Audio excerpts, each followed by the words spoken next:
Good morning, students. It's your Hindi class. Welcome to all. Okay.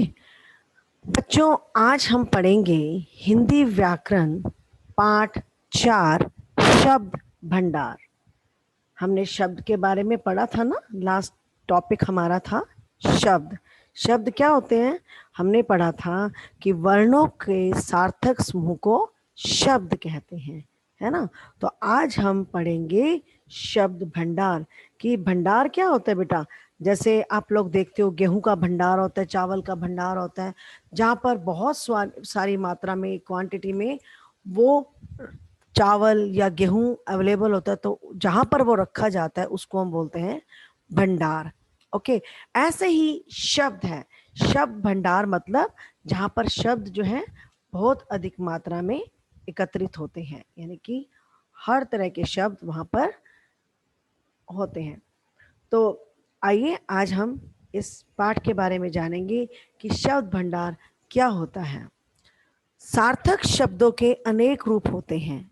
इनमें प्रमुख हैं पर्यायवाची शब्द या समानार्थक शब्द, जिसको हम बोलते हैं सिनोनिम्स। नंबर 2, विलोम शब्द। विलोम शब्द होते हैं एंटोनिम्स, यानी कि अपोजिट, यानी कि जो वर्ड अपोजिट यानी कि उल्टे होते हैं, इसको विलोम शब्द भी बोलते हैं और विपरीतार्थक शब्द भी बोलते हैं। नंबर 3, अनेकार्थी शब्द, यानी कि words with the various meanings. इसमें क्या होता है? वर्ड जो होते हैं डिफरेंट डिफरेंट मीनिंग के साथ होते हैं, वो कहलाते हैं अनेकार्थी शब्द। एक होता है अनेक शब्दों के लिए एक शब्द, जिसमें ग्रुप में वर्ड होता है, हमें उसके लिए एक पर्टिकुलर शब्द लिखना होता है। तो बच्चों, ये सब जो है शब्दों के रूप हैं। ठीक है। आइए अब आरंभ करते हैं पर्यायवाची शब्द। इन चित्रों को ध्यान से देखो। पहले चित्र में लिखा हुआ है कि यह एक वृक्ष है। आपके समक्ष स्क्रीन के ऊपर वृक्ष का चित्र बना हुआ है। दूसरी लाइन में लिखा हुआ है यह फलदार पेड़ है। यानी कि वृक्ष और पेड़ ये दोनों क्या है?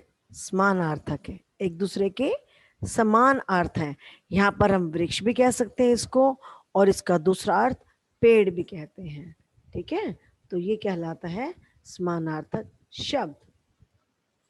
दूसरे चित्र में मोर नाच रहा है। मोर का समानार्थक शब्द होता है मयूर। मयूर सुंदर लगता है। तीसरे चित्र में फूल खिले हैं। फूल का समानार्थक या पर्यायवाची शब्द होता है बेटा सुमन। फूल खिले हैं, सुमन लाल हैं। यानी कि इन तीनों चित्रों में आपने देखा होगा कि जो पहले शब्द का प्रयोग किया गया है, उसके पश्चात दूसरी पंक्ति में, दूसरी लाइन में या दूसरे वाक्य में इन्होंने उस शब्द के इक्विवेलेंट शब्द लिखा है, यानी कि उसका पर्यायवाची शब्द लिखा है। सेम शब्द को रिपीट नहीं किया। जैसे पेड़ है, यहाँ पर वृक्ष है, यहाँ पर पेड़ है। यहाँ पर मयूर है तो यहाँ पर मोर है। यहाँ पर फूल है तो यहाँ पर सुमन है। यानी कि इन दोनों का अर्थ सेम है, लेकिन इनके वाक्य में अंतर है, लेकिन इनके अर्थ में कोई भी अंतर नहीं है। तो ये हमारे कहलाते हैं पर्यायवाची शब्द। आपने देखा कि इन चित्रों में एक वस्तु के लिए दो अलग अलग शब्दों का प्रयोग किया गया है, जैसा कि मैंने आपको अभी बताया। जैसे वृक्ष और पेड़, मोर और मयूर, फूल और सुमन। इन दोनों शब्दों के अर्थ समान हैं, अतः इन्हें समानार्थी या पर्यायवाची शब्द कहा जाता है।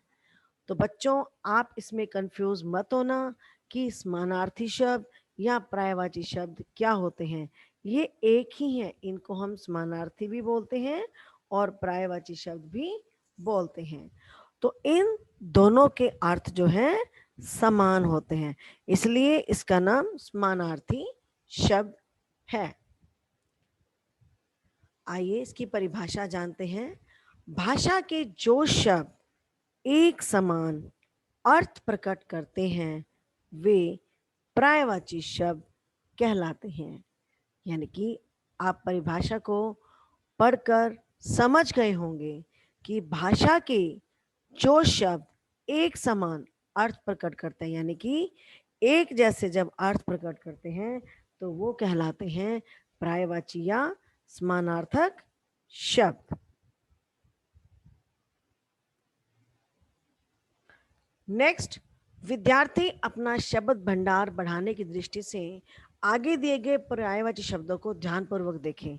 देखो बच्चों, आपके नेक्स्ट जो पेज में ओपन कर रही हूँ उस पे अनेक प्रकार के पर्यायवाची शब्द दिए गए हैं और पर्यायवाची शब्द बेटा इतने हैं कि हम जितना पढ़ें उतना ही कम है, क्योंकि ये एंडलेस हैं। ठीक है, आपकी बुक में थोड़े से दे रखे हैं, बाकी आप दूसरी बुक की हेल्प से भी पढ़ सकते हो, देख सकते हो। जैसे पहला शब्द है आंख। आंख का पर्यायवाची शब्द होता है नेत्र, चक्षु, नयन। यानी कि कहीं पर भी अगर हमें कहा कि मेरे नेत्रों की रोशनी कम हो गई है या मेरी आंख की रोशनी कम हो गई है, तो सेम ही बात होती है। सॉरी। तो बच्चों, ये जो है इसके पर्यायवाची शब्द है। आग। आग का अर्थ होता है अग्नि, पावक, अनल। नेक्स्ट है आदमी। आदमी मनुष्य, नर, मानव। नेक्स्ट है आकाश। आकाश का अर्थ होता है बच्चों नभ, गगन, अंबर। नेक्स्ट है कमल। कमल का अर्थ होता है सरोज, पंकज, पद्म। अगला वाक्य शब्द है घर। घर का अर्थ होता है गृह, सदन, आलय। नेक्स्ट पहाड़। पहाड़ का पर्यायवाची शब्द है बेटा पर्वत, नग, गिरी। बादल। बादल का पर्यायवाची शब्द है घन, मेघ, वारिद। नेक्स्ट है समुद्र। समुद्र का सागर, जल्दी, सिंधु। नेक्स्ट सूर्य। रवि, भास्कर, दिनकर। चंद्रमा। चंद्रमा होता है शशि, चांद, राकेश। नेक्स्ट है पानी। पानी का पर्यायवाची शब्द होता है बच्चों जल, नीर, सलिल। बेटा। बेटा का पर्यायवाची शब्द होता है पुत्र, सुत, लड़का। वृक्ष। वृक्ष का पर्यायवाची शब्द होता है पेड़, पादप, तरु। नेक्स्ट है राजा। राजा का पर्यायवाची शब्द है नरेश, भूप, नृप। हवा। हवा का पर्यायवाची शब्द है वायु, पवन, समीर। ईश्वर। ईश्वर का पर्यायवाची शब्द है प्रभु, परमात्मा, भगवान। माँ। माँ का पर्यायवाची शब्द है माता, अम्बा, जननी। नेक्स्ट है बच्चों फूल। फूल का पर्यायवाची शब्द होता है पुष्प, सुमन, कुसुम, रात। रात का पर्यायवाची शब्द होता है रात्रि, निशा और रजनी। अब देखिए बच्चों, आपने अनेक पर्यायवाची शब्दों के बारे में जाना। ठीक है, अब हम आगे चलते हैं विलोम शब्द।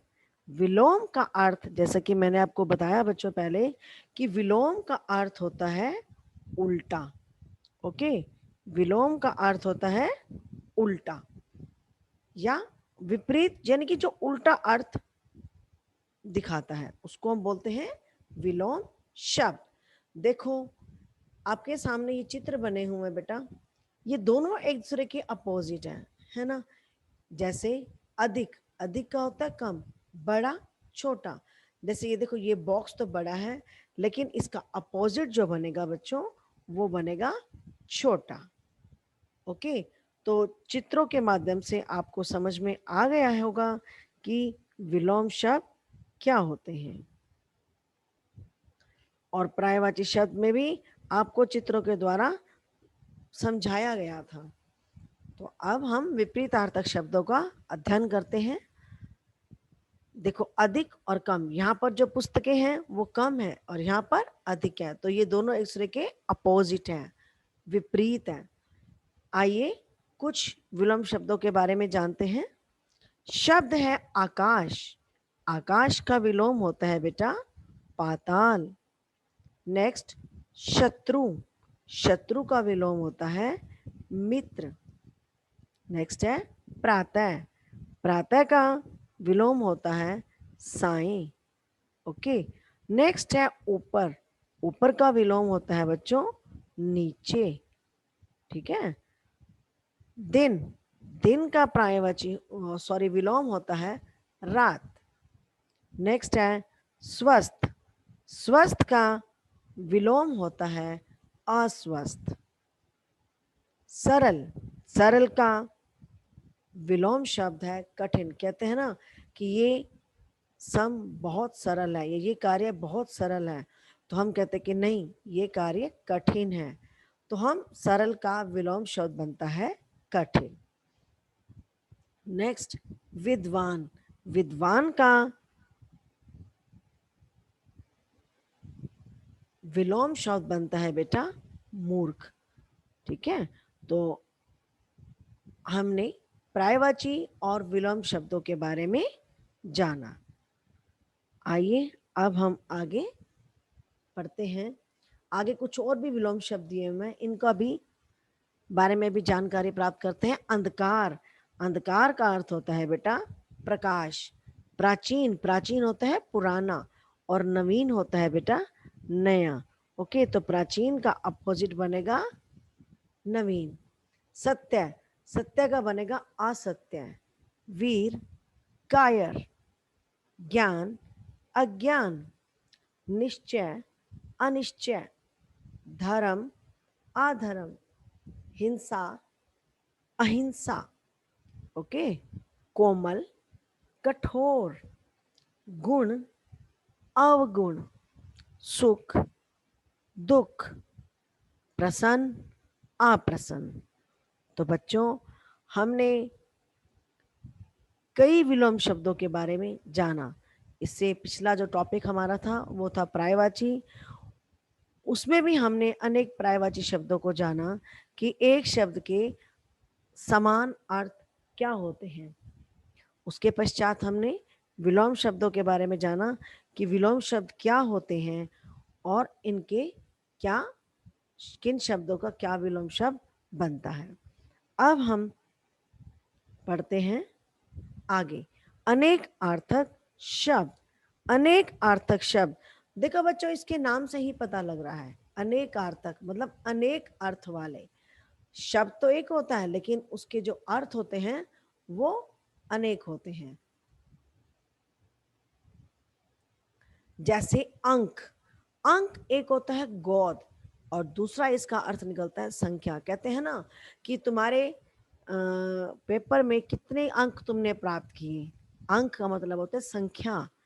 जब हम जैसे सपोज आपका 50 मार्क्स का एग्जाम है, आपने 49 आपको स्कोर किया है आपने, तो आप कहोगे कि मेरे 49 अंक मैंने प्राप्त किए, है ना। और एक अंक होता है गोद, गोद जैसे माँ की गोद होती है ना, उसको बोलते हैं। पिताजी की गोद भी हो सकती है, दादी की गोद भी हो सकती है, नानी की गोद, गोद कोई भी हो तो उसको हम बोलते हैं अंक। देखो यहाँ पर बच्चों शब्द तो एक है अंक, लेकिन इसके अर्थ अलग अलग हैं। जैसे आपको मैं वाक्य प्रयोग द्वारा बताती हूँ। जैसे राम अपनी माँ की अंक में सो रहा है, ठीक है, और राम ने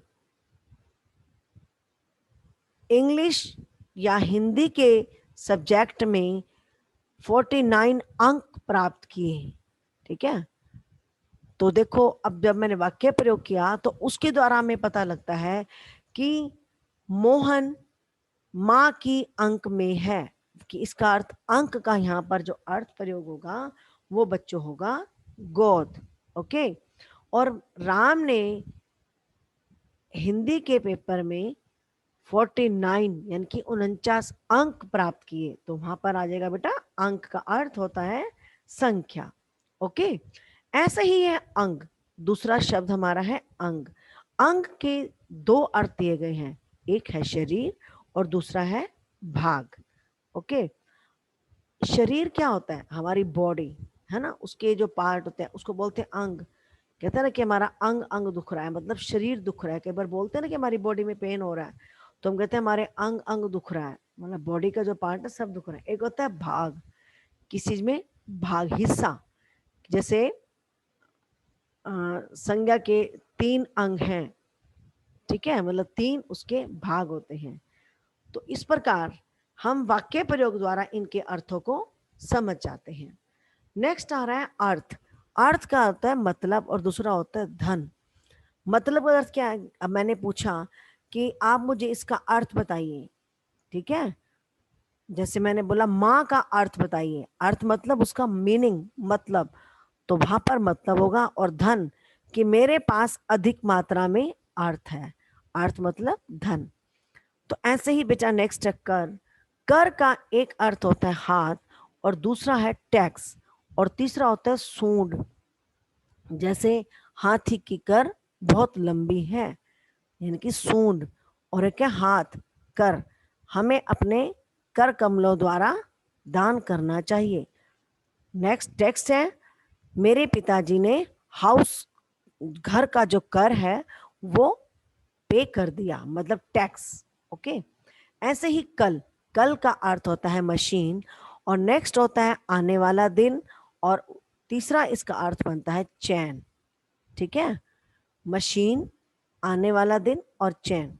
नेक्स्ट है काल। काल का अर्थ एक होता है मृत्यु और एक होता है समय, ठीक है। कृष्ण, कृष्ण होता है काला। काला शब्द जो है कृष्ण के लिए प्रयोग किया जाता है, और कृष्ण का दूसरा अर्थ निकालते हैं श्री कृष्ण। नेक्स्ट है गुरु। गुरु का अर्थ होता है भारी, और एक होता है शिक्षक। इनके 2 अर्थ होते हैं इसके। गुरु का अर्थ होता है भारी और दूसरा शिक्षक। तीर, तीर का अर्थ होता है किनारा, और एक होता है बाण। नेक्स्ट है घन। घन का एक अर्थ है बेटा बादल, और दूसरा है हथौड़ा। पद, पद का अर्थ होता है बेटा पैर, और एक होता है ओहदा। ओहदा मतलब डेजिग्नेशन, कि तुम्हारा क्या डेजिग्नेशन है, तुम जॉब कर रहे हो, टीचर हो, प्रिंसिपल हो, या किसी कोई ऑफिसर हो, तो वो होता है डेजिग्नेशन, मतलब ओहदा, क्या ओहदा है। एक पद का अर्थ होता है पैर। पेय, पेय का अर्थ होता है पेय, दूध और पानी। नेक्स्ट है भाग। भाग का अर्थ होता है भाग्य और हिस्सा। कहते हैं कि मेरे तो भाग ही अच्छे हैं, जो मैं चाहता हूं वो मुझे प्राप्त होता है। और हिस्सा होता है कि मैंने दौड़ प्रतियोगिता में भाग लिया, ठीक है। इस प्रकार बेटा जो हमने अनेकार्थी शब्द पढ़े हैं, जब हम उसका वाक्य प्रयोग करते हैं तो हमें उसका अर्थ अपने आप ही समझ में आ जाता है कि यहाँ पर इस शब्द का क्या अर्थ प्रयोग किया गया है। पानी, पानी का अर्थ होता है जल, एक होता है चमक, चमक यानी कि शाइन। वार, वार का अर्थ होता है हमला, और एक होता है दिन। कहते ना कि आज क्या वार है, कहते ना भारत ने पाकिस्तान पर वार किया, हमला किया। नेक्स्ट है हल। हल होता है समाधान, और एक होता है खेत जोतने का यंत्र। समाधान होता है जैसे मेरी समस्या का हल हो गया है, और खेत जोतना जैसे खेत में हम कोई भी फसल लगाते हैं या बोते हैं तो उससे पहले हम हल के द्वारा खेत को जोता जाता है। ये एक यंत्र होता है बेटा, ठीक है, और ये बैलों के द्वारा चलाया जाता है। पत्र, पत्र का अर्थ होता है चिट्ठी, और एक होता है पत्ता।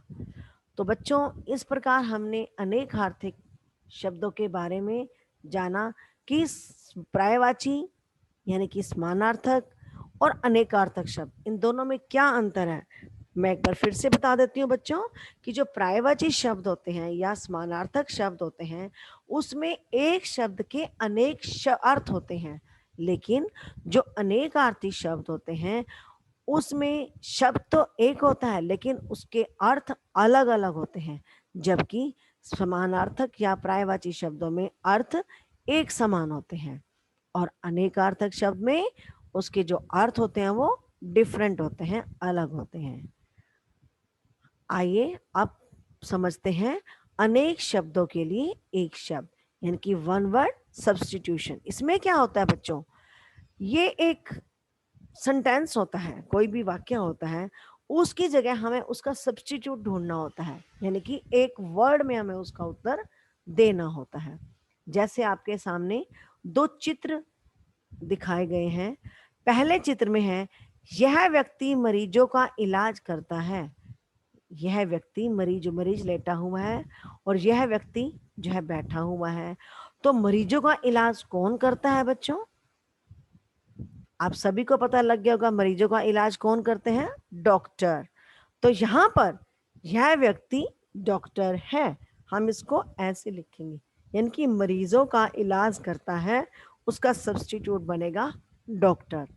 तो इस प्रकार दूसरे चित्र में माँ भगवान में विश्वास करती है, यानी कि जो भगवान में विश्वास करता है उसको हम बोलते हैं आस्तिक। तो इसका सब्स्टिट्यूट हम लिखेंगे माँ आस्तिक है। तो देखो बच्चों, इन दोनों वाक्य में एक बात को अधिक शब्दों में कहा गया है, इन बातों को हम एक शब्द में भी कह सकते हैं। यानी कि इस पहले वाक्य में कहा गया है कि यह व्यक्ति मरीजों का इलाज करता है, ये तो बहुत अधिक शब्द हो गए ना। तो अगर हम चाहें तो इन शब्दों को कम शब्द में भी कह सकते हैं। जैसे मरीजों का इलाज करने वाला कौन होता है? डॉक्टर। और भगवान में विश्वास करने वाला आस्तिक। तो कम शब्दों में बात कहना जो है एक कला है, यानी कि एक टैलेंट है। इससे क्या होता है, अब देखो बच्चों, मैं आपको एक बात बताती हूँ। कई बार क्या होता है, कई बच्चे या कई लोग होते हैं, बड़े भी करते हैं, एक बात को लंबा खींचते हैं, उसको शॉर्ट में नहीं करते और उनकी बात जो है समझ में नहीं आती। कई बार कुछ लोगों की हैबिट होती है कि वो एक ही शब्द में सारी बात कह देते हैं और वो काफी इंप्रेसिव होती है, प्रभावशाली होती है। तो अपनी भाषा को सुंदर और प्रभावशाली बनाना भी एक कला है, और ये कला हमें आती है अनेक शब्दों से एक शब्द के लिए, अगर हमने ये पढ़ रखा है। अब मान लो कोई कहता है कि आप हॉस्पिटल में गए हो, तो आप क्या करते हो, डॉक्टर खड़ा है, आप ऐसे थोड़ी बोलोगे कि यह जो व्यक्ति खड़ा ना ये मरीजों का इलाज करता है, तो कितना ऑकवर्ड लगता है। अगर आप ऐसे बोलोगे कि यह डॉक्टर है ना, कि यह डॉक्टर है, तो डॉक्टर शब्द जो है एक सब्स्टिट्यूट हो गया मरीजों का इलाज करता है का। ठीक है, इसी कला को अनेक शब्दों के लिए एक शब्द प्रयोग करना कहा जाता है। अनेक शब्दों के लिए एक शब्द के कुछ और उदाहरण है बच्चों। जैसे जो कभी ना मरे वो होता है अमर, जो संभव ना हो असंभव, जिसमें बल न हो निर्बल मतलब कमजोर, जो मांस खाता हो मांसाहारी, जो साथ पढ़ता हो सहपाठी। जैसे अब आप सब लोग साथ पढ़ रहे हो फोर्थ क्लास में, बहुत से बच्चे हो, तनीषा है, यशवी है, सक्षम है, जीवांश है, हर्षिता है, और भी वंशदीप है, बहुत से बच्चे हो, तो आप सब सहपाठी हो। जिसका आकार हो साकार, गांव में रहने वाला ग्रामीण, यानी कि जो लोग गांव में रहते हैं उनको हम ग्रामीण बोलते हैं, और जो शहर में रहते हैं उनको हम बोलते हैं शहरी। जो मांस ना खाता हो, बच्चों पहले हमने पढ़ा जो मांस खाता हो वो कहलाता है मांसाहारी, और जो मांस ना खाता हो वो कहलाता है शाकाहारी। हमने पढ़ा जिसका आकार हो साकार और जिसका आकार न हो निराकार, यानी कि जैसे भगवान, भगवान निराकार है, भगवान का कोई भी आकार नहीं है, यानी कि वो कोई भी रूप धारण कर लेता है। जिसके पास धन हो धन ना हो वो होता है निर्धन, और जिसके पास धन हो वो कहलाता है धनी। जो ईश्वर को मानता हो आस्तिक, और जो ईश्वर को ना मानता हो नास्तिक। जिसका पति मर गया हो विधवा, और जिसका पति होता है उसको हम बोलते हैं सधवा। जिसकी कोई उपमा न हो अनुपम, जिसके समान दूसरा न हो अद्वितीय, यानी कि उसके इक्विवेलेंट कोई भी नहीं है। ठीक है, तो वो कहता है अद्वितीय। जो ईश्वर को न मानता हो नास्तिक। वर्ष में एक बार होने वाला वार्षिक, मास में एक बार होने वाला मासिक, सप्ताह में एक बार होने वाला साप्ताहिक, और जिसके नीचे रेखा खींची गई हो वो कहलाता है रेखांकित। आपने देखा होगा जब आप एग्जाम देते हो तो कई बार आपके क्वेश्चन पेपर में लिखा गया होता है कि रेखांकित शब्द का अर्थ बताइए या रेखांकित शब्द का विलोम शब्द बताइए, है ना। तो रेखांकित होता है जिस शब्द के नीचे रेखा खींची गई होती है। तो बच्चों आओ एक बार हम इसको चैप्टर को फिर से दोहरा देते हैं। सार्थक शब्दों के प्रमुख रूप हैं। सार्थक शब्दों जो होते हैं वो क्या कहलाते हैं? वर्णों के सार्थक समूह को हम शब्द कहते हैं, और शब्दों के सार्थक जो प्रमुख हैं वो होते हैं पर्यायवाची शब्द, समानार्थक शब्द, विलोम शब्द और अनेकार्थी शब्द। नेक्स्ट है, भाषा में जो शब्द समान अर्थ प्रकट करते हैं वो कहलाते हैं पर्यायवाची शब्द। एक दूसरे के विपरीत अर्थ देने वाले शब्द विलोम शब्द कहलाते हैं, और कुछ शब्दों के लिए एक से अधिक अर्थ होते हैं तो वो कहलाते हैं अनेकार्थी शब्द। और लास्ट टॉपिक जो हमने पढ़ा था वो था अनेक शब्दों के लिए एक शब्द। जब हम अपनी बात को अधिक शब्दों में ना कह के एक शब्द में कहते हैं या कम शब्दों में कहते हैं तो वो कहलाता है अनेक शब्दों के लिए एक शब्द।